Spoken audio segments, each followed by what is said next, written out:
عليكم ورحمة الله وبركاته. نحمده ونصلي على رسوله الكريم.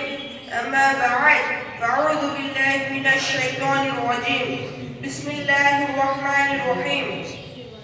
اقرأ باسم ربك الذي خلق. قال النبي صلى الله عليه وسلم والعصر إن الإنسان لفي خسر إلا الذين آمنوا وعملوا الصالحات وتواصوا بالحق وتواصوا بالصبر. সম্মানিত সুধী ও বন্ধুগণ, মঞ্চ পুষ্টুলামে গ্রাম সম্মুখে দূরদূরান্ত থেকে আগত।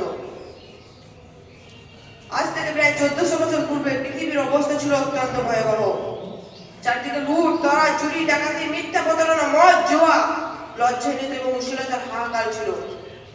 গোটা বিশ্বে তখন কুফর ও শিরকের অন্ধকার আচ্ছন্ন ছিল। আল্লাহর মর্জি ও সন্তুষ্টি দিশাদারকারী কোনো রাসূল ছিলেন না। সমস্ত রাসূলগণ বিদায় নিয়েছিলেন, যার কারণে বিশ্ববাসীরা ক্ষুধার্ততা ও পথভ্রষ্টতার তুফানে বয়ে যাচ্ছিল। নবী ও রাসূলগণের শিক্ষাদর্শ থেকে দূরে সরে গিয়েছিল। আল্লাহর পথ ছেড়ে নিজেদের মন গড়া স্বাধীন জীবনে অভ্যস্ত হয়ে পড়েছিল।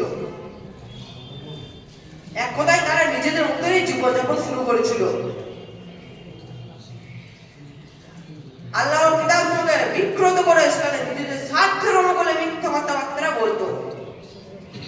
সাধারণ মানুষ পাথরের মূর্তি তৈরি করে তারই পূজারত ছিল। দেব দেবতাদের প্রতি বিশ্বাস তার পূজারত ছিল।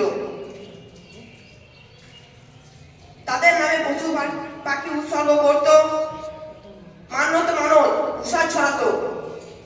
গাছপালা, পাহাড় পর্বত, নদী নালা, জড় পদার্থ তাদের উপাস্য ছিল।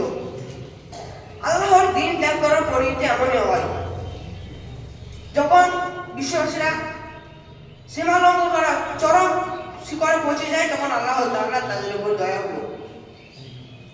তাদের হিদায়াতের জন্য উভয় জগৎ সরদার হযরত মুহাম্মদ সাল্লাল্লাহু আলাইহি ওয়াসাল্লামকে দুনিয়াতে পাঠালেন। হযরত মুহাম্মদ সাল্লাল্লাহু আলাইহি ওয়াসাল্লাম দুনিয়ায় আসার পর গোটা বিশ্বের কোনায় কোনায় আল্লাহর বাণী পৌঁছে দিল। আল্লাহর বাণী পৌঁছে দিল, আল্লাহর সব রকম কাজ করত। নবী ও রাসূলগণের শিক্ষা আদর্শ পেয়ে আমরা সকলেই সন্তুষ্ট আছি।